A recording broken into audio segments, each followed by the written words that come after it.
Salut à tous! Vous sentez ce petit air de printemps qui approche? Alors c'est pas la météo aujourd'hui, c'est sûr, parce que c'est gris et franchement ça pèle pour un début mars.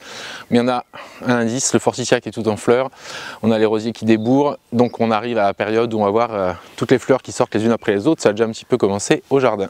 Et si on veut des fleurs, eh ben, il faut forcément en planter. Donc ça ne va pas pousser comme ça tout seul. Donc on va voir aujourd'hui comment planter des vivaces.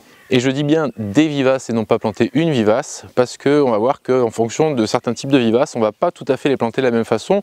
Bon, les bases vont rester les mêmes, mais il y a des petites astuces en fonction des vivaces que vous allez planter pour qu'elles se développent le mieux possible.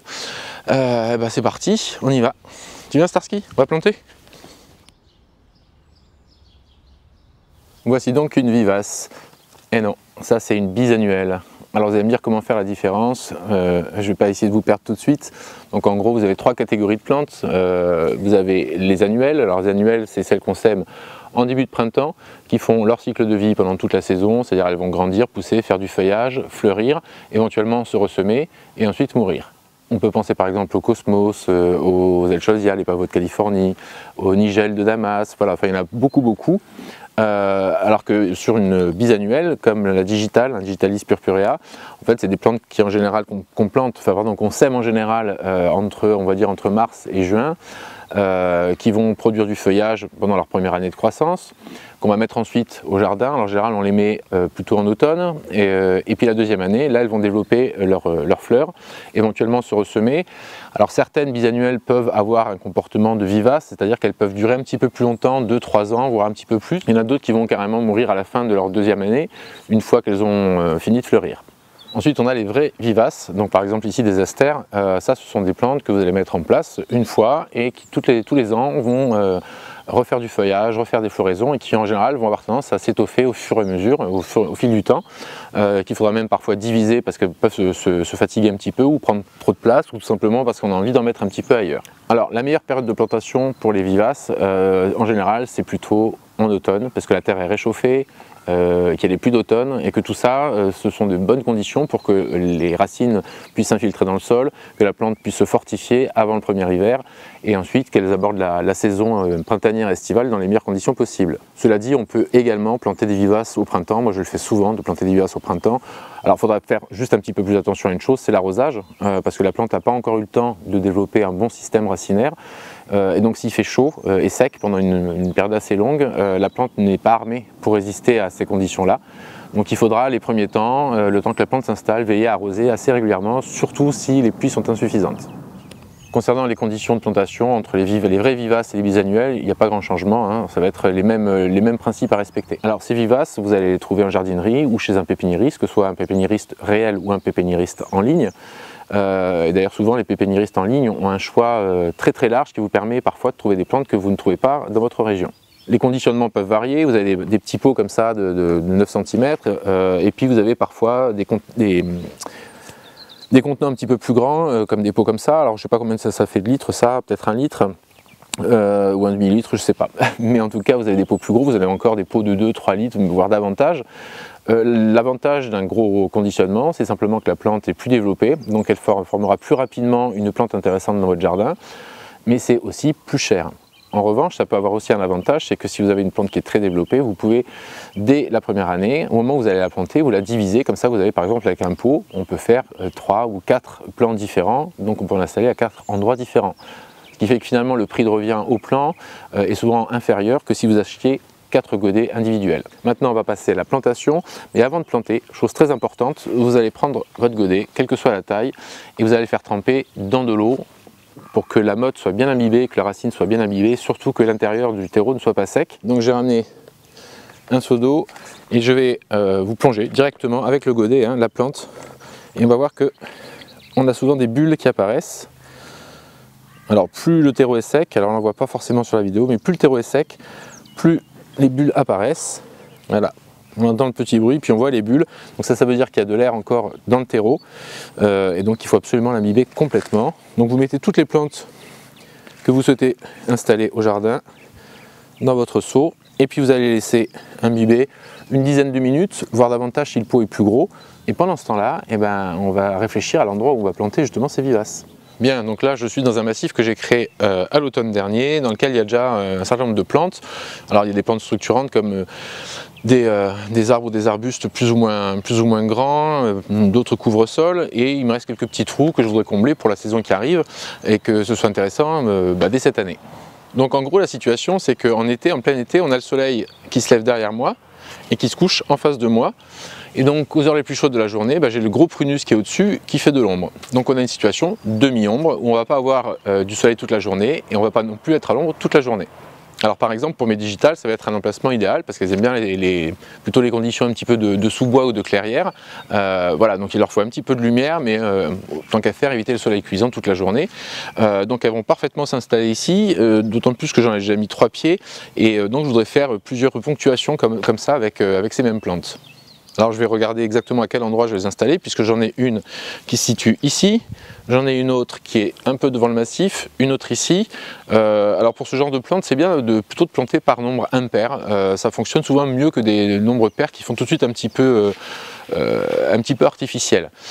Donc je vais regarder où je les plante et puis on fait un gros plan pour voir comment on prépare le trou de plantation et comment on met la plante en place. Bien, donc j'ai choisi mon emplacement, ce sera ici. Donc je vais commencer par écarter le paillage que j'avais installé déjà. Alors que j'écarte quand même sur une bonne superficie parce que je ne vais pas creuser un tout petit trou non plus. Alors justement, quand on creuse un trou, donc vous voyez la taille du godet, c'est à peu près 9 cm, je crois que c'est ça la taille de ce genre de godet. Je vais surtout pas faire un trou qui fasse juste 9 cm, je vais faire au moins 2, voire 3 fois plus que la taille de ce godet. Alors pourquoi on creuse autant? Parce que ça permet d'aérer la terre, ça permet donc de meilleurs échanges gazeux, la terre respire, et puis l'eau peut pénétrer en profondeur, alors surtout sur un sol comme le mien qui est un petit peu lourd, et qui se compacte facilement. Donc vous voyez là je suis sur 3 voire même 4 fois la taille de mon godet, mais c'est aussi une garantie d'un bon développement. Et je vais aussi chercher assez profond de façon à ce que les racines puissent s'enfoncer dans le sol et aller chercher l'eau là où il y en a. Bien, donc ensuite j'ai fait un mélange de terreau. Alors un terreau classique, alors moi j'ai mis du terreau, un terreau bas de gamme, c'est simplement pour améliorer la structure de mon sol, pour le décompacter un petit peu, pour le rendre un peu plus léger. Et puis après vous rajoutez éventuellement une poignée de compost, 1 ou 2 poignées de compost. Vous pouvez en avoir chez vous si vous le faites vous-même, ça c'est une bonne idée. Ou vous pouvez également en trouver en sac en jardinerie. Alors ça va permettre de nourrir la plante. Alors ça on ne va pas le faire avec toutes les vivaces, parce que certaines vivaces sont moins gourmandes que d'autres et au contraire ont besoin de vivre dans des conditions un petit peu plus austères pour mieux se développer. On pense par exemple aux plantes méditerranéennes qui ont besoin d'un sol sec, pas forcément d'un sol riche, même un sol caillouteux ça va aller, et au contraire si on a un sol un petit peu trop riche, les plantes vont énormément pousser, vont faire du feuillage et puis vont pas forcément bien fleurir, elles vont même éventuellement mourir parce que voilà, c'est pas des conditions qui leur conviennent. Donc quand vous plantez une vivace, vous faites très attention à ses besoins en sol, sol acide, sol neutre, sol calcaire, humidité du sol, exposition. Je veux également améliorer un petit peu le drainage. Alors ça aussi sur certaines plantes c'est hyper important d'avoir un très bon drainage. Alors on peut mettre soit du gravier comme ici, c'est du gravier classique, soit on peut mettre de la pouzzolane, c'est de la pierre de lave. Tout ça vous le trouvez très facilement en jardinerie. Parfois certains jardiniers conseillent de mettre le drainage au fond du trou. Bon, moi je suis plus partisan d'un mélange avec la terre de plantation. Ce qui fait que l'eau comme ça elle peut vraiment s'infiltrer facilement et un petit peu régulièrement dans tout le substrat. Voilà, donc là j'ai une terre qui est riche, qui est fraîche, qui est plutôt humifère. J'ai une terre acide, donc il n'y a pas de souci pour ce genre de plante. J'ai également un drainage correct, normalement je suis à la bonne exposition, donc logiquement la digitale devrait vraiment se plaire ici. Donc ensuite on va simplement dépoter, on peut éventuellement presser un petit peu sur les côtés. Voilà, on vérifie le système racinaire, donc ici c'est parfait, il n'y a pas de gros chignons, c'est-à-dire les racines n'ont pas tourné comme ça autour dans le fond du pot. Et alors on va la planter de façon à ne pas enterrer le collet. Alors le collet c'est quoi? Le collet c'est cette partie, c'est la différence entre les parties feuilles et les parties racines. Et la plupart du temps c'est au ras de la motte, au ras du godet dans lequel vous achetez la plante. Alors il y a beaucoup de plantes qui détestent avoir le collet enterré, ça peut le faire pourrir et ça peut faire mourir votre plante. Donc vous allez faire un trou mais pas trop profond. Le but c'est que le collet de la plante, c'est-à-dire la surface, le sommet de la motte, affleure au niveau du sol. Alors faites attention parce que comme après vous allez tasser un petit peu, si vous enterrez déjà un peu profondément et qu'en plus vous tassez, vous allez enterrer le collet. Donc voilà, on fait un petit trou puis on pose la motte, même si elle dépasse un tout petit peu du sol au départ, c'est pas très grave. Maintenant on va ramener la terre autour, donc vous voyez qu'elle est un tout petit peu haute, mais c'est prévu puisque justement maintenant j'ai gentiment pressé avec les doigts pour tasser autour. Voilà, ensuite, histoire que les eaux d'arrosage pénètrent bien au cœur de la plante, je forme une espèce de cuvette, une légère cuvette autour de la plante. Vous voyez, donc les bords sont un peu remontés et ça se creuse un petit peu en allant vers la plante. Alors ça ne fait pas non plus, hein, c'est pas la Clément, hein. C'est simplement pour orienter l'eau d'arrosage vers le centre et donc vers les racines. Donc maintenant, prochaine étape, c'est arroser. Alors me revoilà avec l'arrosoir. Donc on arrose, on essaye de ne pas arroser le feuillage et d'arroser plutôt au pied de la plante. Et on arrose abondamment, de façon à ce que la terre se compacte autour des racines. Alors vous arrosez même s'il pleut, hein. Maintenant je vais attendre que l'eau percole, hein, c'est qu'elle s'infiltre dans le sol. D'ailleurs c'est ce qui se passe assez vite, ce qui prouve que j'ai un bon drainage, hein, l'eau ne stagne pas en surface.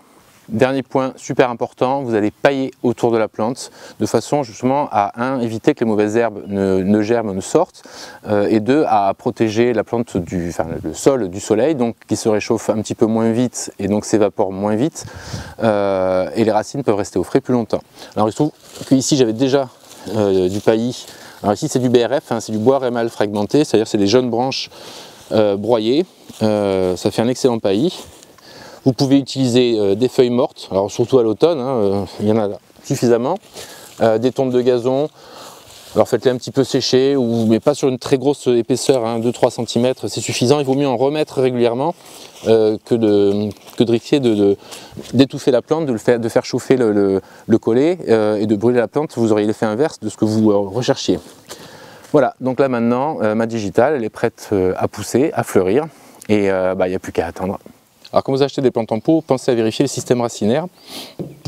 Là j'ai acheté, j'étais un peu pressé, j'ai pas eu trop le temps de vérifier. Donc quand j'ai dépoté cette vivace que j'ai plantée dans le jardin, il y a 10 minutes là, et ben en fait j'avais à peu près la moitié du pot, c'était que de la terre. Donc les racines, il y avait quelques racines, mais sur la première moitié, et encore elles n'étaient pas super fortes. Donc pour un pot à 12,50 €, je trouve que c'est un peu l'arnaque, je trouve que c'est pas très sérieux. Voilà, alors d'autant plus que dessus il y avait un joli paillis, donc c'était super bien présenté. Donc le conseil que je vous donne, c'est quand vous achetez en jardinerie, n'hésitez pas à dépoter vos plantes. Vous les dépotez et vous vérifiez le système racinaire. Alors évidemment là comme ils mettent du paillage par dessus, on n'ose pas trop, on dit on va en foutre partout. Mais bon en même temps si c'est pour vendre de la merde, autant le dire. Bref, enfin on verra, elle va reprendre, mais je trouve que pour le prix c'est quand même cher payé. Donc là on en a une autre. Déjà on voit en regardant sous le pot que les racines, bon il y en a quelques-unes qui dépassent donc c'est bien, elles devraient être correctement développées mais pas trop. Voilà, donc on a juste un tout petit peu, voilà, elle commence à tourner un tout petit peu dans le pot mais ça va. Donc on n'hésite pas à les défaire un petit peu, à les écarter de façon à, même si vous en déchirez quelques-unes c'est pas grave, hein. Alors n'allez pas tout arracher, hein, on est bien d'accord, mais voilà, juste pour libérer un peu les racines, voilà, de façon à ce qu'après elles puissent facilement se mettre dans la terre. Et là on en a une dernière, et là on voit directement sous le pot que les racines elles sont sorties du pot, elles ont commencé à tourner les unes sur les autres, donc même pour dépoter, là c'est juste pas possible. Alors là faut pas hésiter, vous arrachez carrément.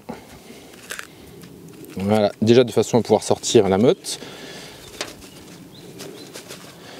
Voilà, et là on voit que ça a carrément chignonné. Là alors c'est bien, il y a des racines, mais si vous la plantez comme ça, elle risque de continuer à tourner sur elle-même.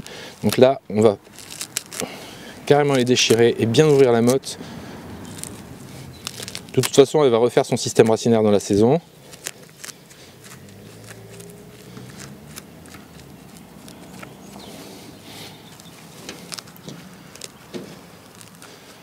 Voilà, donc là on a remis des racines dans le bon sens, un peu écartées, on va la poser comme ça et les racines vont s'enfoncer dans le sol.